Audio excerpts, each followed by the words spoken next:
ወረዳውን ከቀበሌ ጋር የሚያገናኝ መንገድ ካለመኖሩ ምክንያት ለከፋ ችግር የተጋለጥን ነው ሲሉ በሆብቻ ወረዳ የሚገኙ የጪፊሳ ቀበሌ ነዋሪዎች ቅሬታቸውን ለወላይታ ቴሌቪዥን ገለጹ።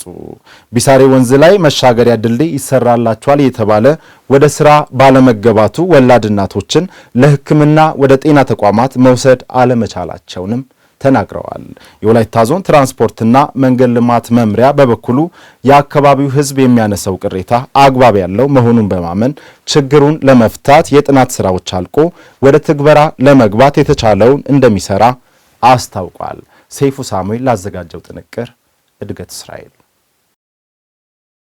በሆብቻ ወረዳ የሚገኙ ሞጣላና ጪፊሳ ቀበሌ ነዋሪዎች በመንገድ እጦት ምክንያት በቅርብ ርቀት ያለውን ወረዳ ማዕከል መድረስ ሲያቅታቸው በሶዶ ዞሮ 30 ኪሎ ሜትር ርቀትን አቋርጦ ወደ ወረዳ ማዕከል እንደሚመጡ ይናገራሉ። የወላይታ ቴሌቪዥን ያነጋገራቸው የጪፊሳ ቀበሌ ነዋሪዎች ከወረዳው ጋር የሚያገናኛቸው ዋና መንገድ ካለመኖሩና ቢሳሬ ተብሎ በሚጠራው ትልቅ ወንዝ ላይ መሸጋገሪያ ድልድይ ካለመሰራቱ የተነሳ ለብዙ ችግር መጋለጣቸውን ተናግረዋል። ወደዚህ መምጣት አይቻልም። ወደዛም ደግሞ ከሶዶ ከግራራ ዞሮ ወደ ቀድሞ ዳሞቶ ወደ ወረዳ ጋር ዞሮ ነው የሚመጣው። እዚህ ብቻ ጋር አሁን በቅርቡ ወረዳ እያለን መንገድ ችግር ነው። ከዛ አንፃር አምቡላንስ አግኝተን ተጠቅመን አናቅም ማለት ነው። እስካሁን ከዚህ ቃሬዛ ሰዎች ተሸክመን ጤና ጣቢያ ሆብቻ አድርሰን ሆብቻ ደግሞ እንደገና አምቡላንስ ተመድቦ ነው ሆስፒታል የሚሄደው። እዚህ ሰዓት ጤና ጣቢያ ክትትል እየኩኝ ነው። ሆብቻ ጤና ጣቢያ ማለት ነው። ብዙ የመንገድ ችግር አለ። በዚህ ነው ተራምደን ያላነሰ 1 ሰዓት መንገድ ሄዳን ነው የምንወልደው። ምን ለክትትልም እንደዛ አምቡላንስ እኛ ሀገር አይገባ። የእናቴ ወንድም ልጅ መንገድ እየሄደች ሆብቻ ጤና ጣቢያ ደርሳለሁ እያለች ነው። ሳትደርስ መንገድ ላይ ነው የወለደችው። ግን እግዚአብሔር የተመሰገነ ልጇም ጤና ነው ተርፋለች። ግን ብትሞትም ሞታለች።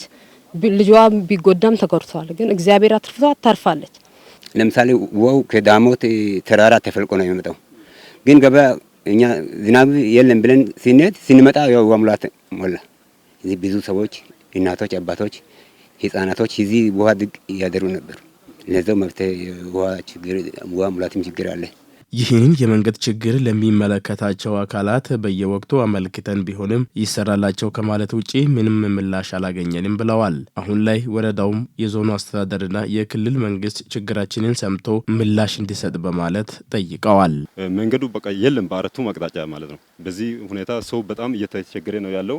ደግሞ ገበያ ሄዶ ሸምቶ ገበያ ሄዶ በረን ከብትን ሀብትን ምናምን ወስዶ ሽጦ ለመመለስም በጣም ቦታው አይመችም። ያው ጠይቀናል፣ ግን ሰው ሰሚ አተን ያው ደርሶ እንደዚህ እንደ እናንተ መጥቶ የሚያይ ሰው አተን በጣም በብዙ ችግር ውስጥ ያለን ስለሆነ ያው ይሄን ጉዳይ መንግስት አይቶ ለኛ ለቀጣይ ጊዜ ምላሽ እንዲሰጥልኝ። ጤና ጣቢያ ተዘርግቷል፣ መንገድ የለም። እንዴት እንድንደርስ ሚቅ ዞን ራሱ አምቡላንስ ቢሆን መንገድ ቢስተካከል እንደርስም ነፍሳችንም ይተርፍ ነበር።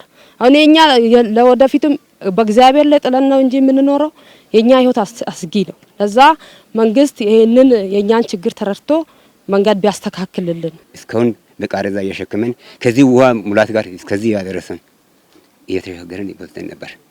እየተቸገረን በዛ ከክልል መንግስትም ሆነ መብተው ለኛ የምንቸገር አገር ስለሆነ እንዲሰጥ ቢያለን እየጠየቅን ሴትዮን ልጅውን ሽማግሌዎችን እስከየትም ደርሰን ነበር። ምላሽ አላገኘንም። በዚሁ እስከዚህ ከ20 ከ30 ዓመት ከ40 ዓመት በላይ ከ50 ዓመት በላይ የመንገድ ጥያቄ ግን እስካሁን ምላሽ ሳላገኝ ቆይተናል። የሆብቻ ወረዳ ዋና አስተዳዳሪ አቶ ኢመሩ ኢማሞ ችግሩ ከወረዳው አቅም በላይ በመሆኑ የሚመለከታቸው አካላት ጋር ተነጋግረን በቅርቡ ወደ ስራ ለመግባት እየተሰራ ነው ብለዋል። መንገዱ ከፍ ያለ በጀት የሚፈልግ ነው። መሀል ላይ ወንዝ አለ። ለወንዙ ድልድይ ያስፈልጋል።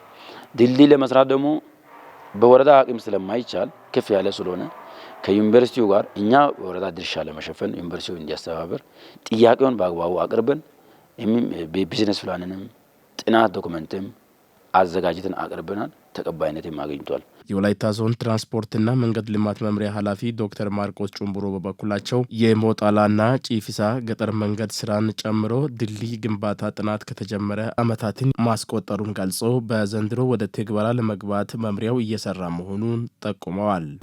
እንደሚባለው በጣም እንደሚቸገር በዝናብ ወቅት በዚህ በሶዶ ዞሮ እንደሚሄዱ ከዝም ቢሆን በዛው ልክ ደግሞ እንደሚቸገሩ ያው ያኔ እኔም እዛ አካባቢ መረጃዎችን አውቃለሁ። ከመጣው በኋላም ደግሞ ከህዝብ የሚነሱ ጥያቄዎችን በስፋት ያው ስንሰማ ቆይተናል። የመንገዱን ችግር በዘላቂነት ለመቅረፍ መምሪያው ወደ ስራ ለመግባት አስፈላጊው ነገር ሁሉ እንደሚያደርግም ዶክተር ማርቆስ አክለው ተናግረዋል። በእኛ ቋት ያለ በጀት ቢሆን ከዚህ ወር ጀምረን ወደ ስራ ውስጥ እንገባለን የሚለው ለማህበረሰቡም ግልጽ የሆነ መረጃ መስጠት ይቻላል። ነገር ግን ከክልል የሚወርደው በጀት መቼ ይወርዳል የሚለው እሷን ጠብቀን በጀቱ እንደወረደ ደግሞ ቅድሚያ ሊሰጡ የሚገቡ ቦታዎች ቅድሚያ እየሰጠን ለመሄድ ከተያዙ ቦታዎች ደግሞ ይሄም ሆብቻም አንዱ ስለሆነ በጀቱ እንደወረደ በእኛ ደረጃ ወደ ስራ ውስጥ ለመግባትም እቅድ ይዘን ያለንበት ሁኔታ ነው ያለው። ግን ቀኑን ፊክስ ለማድረግ በእኛ የሚወሰን ሳይሆን ከክልል የሚላክ በጀት በዛ ጊዜ የሚወሰን ስለሆነ ዞሮ ዞሮ በ2018 በጀት ዓመት ለመስራት በእኛ ደረጃ ይዘናል የሚለው መያዝ አስፈላጊ ነው። በዚህ በጀት ዓመት በእነዚህ አካባቢዎች የሚገኙ የህብረተሰብ ክፍሎች የመንገድ መሰረተ ልማት ጥያቄን ሰምቶ የሚመለከታቸው አካላት ተገቢውን ምላሽ በመስጠት የሚደርሳቸውን ማህበራዊና ኢኮኖሚያዊ ጉዳቶችን ለመቀነስ የተቀናጀ ስራ ያስፈልጋልም ተብሏል።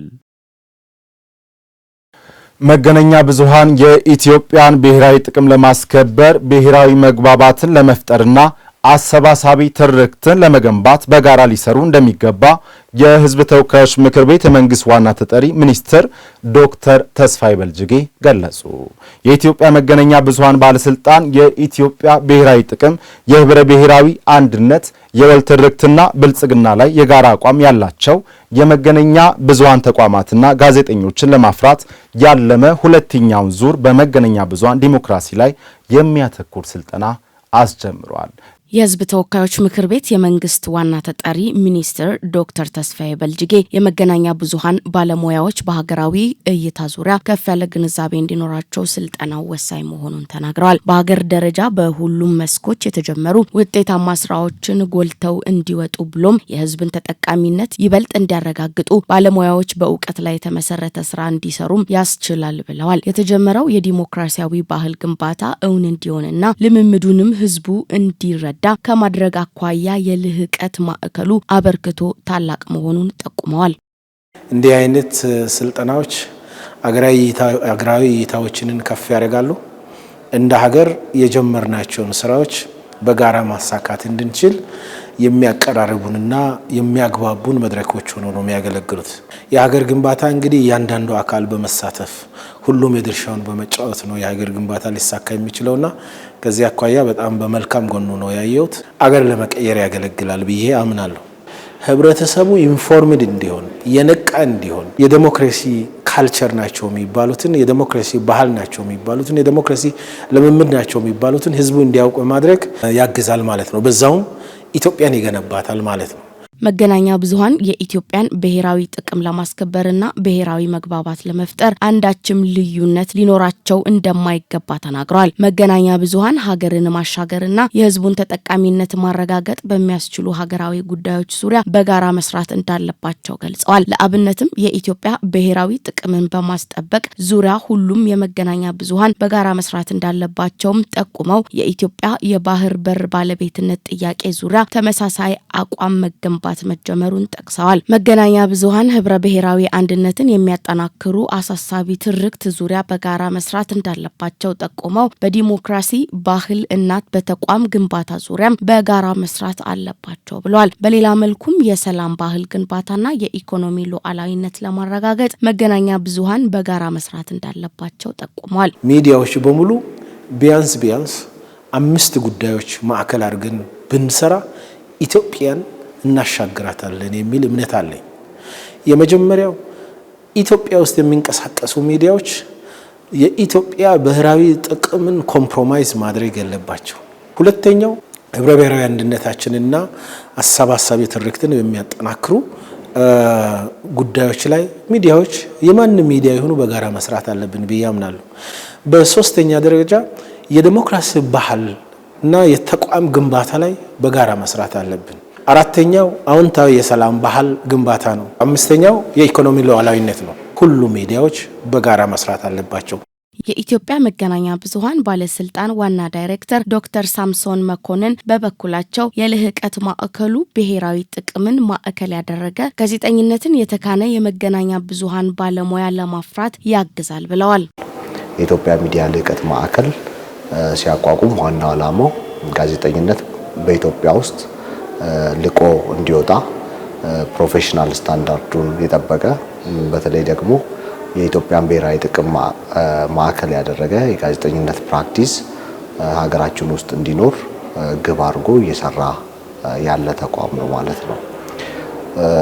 ስለዚህ ዋናው ዓላማው የሚዲያ ልህቀት ማዕከሉ ሙያውን ማላቅ፣ ሙያውን ግን ስናልቅ ማዕከል አድርገን የምንሰራው ሚዲያውም ሆነ ጋዜጠኝነቱ የኢትዮጵያ ብሔራዊ ጥቅምን ማዕከል ያደረገ የኢትዮጵያ ብሔራዊ ጥቅምን ቅድሚያ የሚሰጥ በዛ ቅኝት የሚሰራ ጋዜጠኝነትን እንዲሁም የሚዲያ ፕራክቲስን እውን ማድረግ ነው የዚህ ተቋም ዓላማ። የስልጠናው ተሳታፊ የሆኑት የመገናኛ ብዙሃን ባለሙያዎች ሰላማዊት ወንድሙና መስፍን ፈለቀ በሰጡት አስተያየትም የመገናኛ ብዙሃን ባለሙያዎች የሀገርን ብሔራዊ ጥቅም ተረድተው ማስጠበቅ እንዲችሉ ትልቅ እድል መሆኑን ተናግረዋል። ባለሙያዎቹ እንዲህ ያሉ አቅምን የሚዋጁ ስልጠናዎችን ማግኘታቸው ለተጀመረው ሀገር መግባባት መፍጠር ስራ የራሱን አዎንታዊ ሚና እንዲያበረክቱ የሚያስችላቸው መሆኑንም ጠቁመዋል። ጋዜጠኛው በጣም ብዙ ድሎች ይዞ የሚመጣለት ነው። ምክንያቱም ኤቭሪ ነገር የሚጀምረው ያንዳንዱ ነገር የሚጀምረው አቅምን ከማወቅ አቅምን ከማጎልበት ነው። ሀገርን የሚያግባባ የጋራ የሆነ መስማማት የጋራ የሆነ ኮንሰንሰስ የሚፈጥርን ስራ ለመስራት ኮመን የሆነ አንደርስታንዲንግ ሊኖረው ይገባል። በዛ ደረጃ እንግዲህ ስልጠናው እጅግ አጋዥ ሆኖ አግኝቼዋለሁ። በተለይ ደግሞ በአቅም ግንባታም ብዙ ሰዎች ከናሽናል ኢንተረስት ጋር በተለይ ደግሞ የሀገርን ጥቅም ከማስከበር አኳያ እንዴት ነው እየሰሩ ያሉት፣ ወደፊትስ እንዴት ነው መሰራት አለበት የሚለውን ነገር ጠቅለል ያለ ጥሩ የሆነ በጣም እጅግ ጠቃሚ ሆኖ ነው ያገኘሁት።